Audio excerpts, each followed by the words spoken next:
সমষ্টিৰ বিভিন্ন প্ৰান্তৰ আৰ্থিকভাৱে পিছপৰা দুৰাৰোগ্য ৰোগত আক্ৰান্ত 23গৰাকী ৰোগীৰ মাজত মুখ্যমন্ত্ৰী সাহায্য পুঁজিৰ চেক বিতৰণ।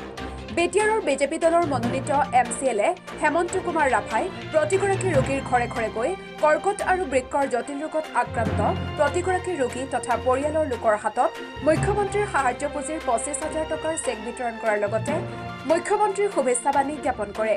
পৰিয়ালৰ বিপদৰ সময়ত মুখ্যমন্ত্ৰী ডক্টৰ হিমন্ত বিশ্ব শৰ্মাই আগবঢ়োৱা আৰ্থিক সাহায্যৰ বাবে প্ৰতিগৰাকী ৰোগী তথা আত্মীয়ই মুখ্যমন্ত্ৰীগৰাকীক কৃতজ্ঞতা জনোৱাৰ লগতে ৰাজ্যৰ বিজেপি চৰকাৰক ধন্যবাদ জ্ঞাপন কৰে। মই তামোলপুৰ সমষ্টিৰ দক্ষিণ গলবৰা গাঁৱৰ বাসিন্দা হওঁ। মোৰ নাম ফৰিদ আলী। মই কিডনী সমস্যাত ভুগি আছিলোঁ। ভুগি থকাত আমাৰ স্থানীয় MCLA মহোদয়ে হেমন্ত ৰাভা ছাৰ ডাঙৰীয়াক মই বেমাৰৰ বিষয়ে অৱগত কৰাইছিলোঁ।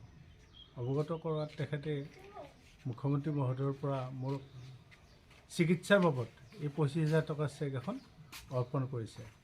তাৰ কাৰণে মই সদায় এই চৰকাৰ তথা মাননীয় মন্ত্ৰী মহোদয়ক ধন্যবাদ জনাইছোঁ আৰু যাতে আৰোগ্য লাভ কৰোঁ।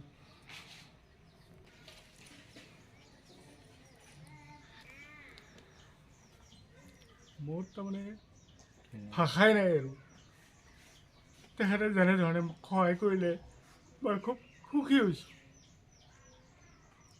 হয়, মাননীয় মুখ্যমন্ত্ৰী মহোদয়ে আমাক জনাইছিল যে আমাৰ অঞ্চলবিলাকত অতি দুৰাৰোগ্য ৰোগত ভুগি থকা দুখীয়া পৰিয়ালবিলাকক যদি আছে তেনেকুৱা আৰু পইচাৰ অভাৱত যদি চিকিৎসা কৰিব পৰা নাছিল, তেওঁলোকৰ যদি অসুখীয়া লোক আছে তেতিয়াহ'লে তেখেতক জনাব দিছিল।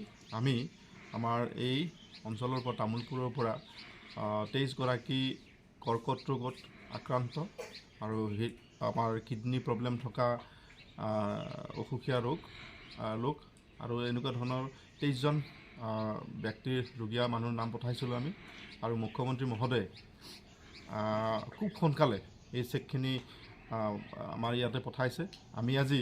আমি এই দুখীয়া পৰিয়ালসকলক ৰোগীসকলক দেখা সাক্ষাৎ কৰিলোঁ আৰু তেখেতসকলক আমি এই চেকো প্ৰদান কৰিলোঁ আৰু তেখেতসকলে নিশ্চিতভাৱে মুখ্যমন্ত্ৰী মহোদয়ক ধন্যবাদ জ্ঞাপন কৰিছে।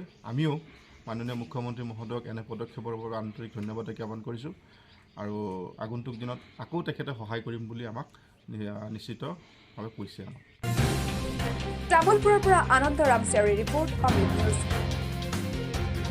অমৃত প্ৰবাহ অসমীয়া সাপ্তাহিক কাকতৰ ডিজিটেল সংস্কৰণ অমৃত নিউজ, সত্যৰ সন্ধানত অমৃত নিউজ।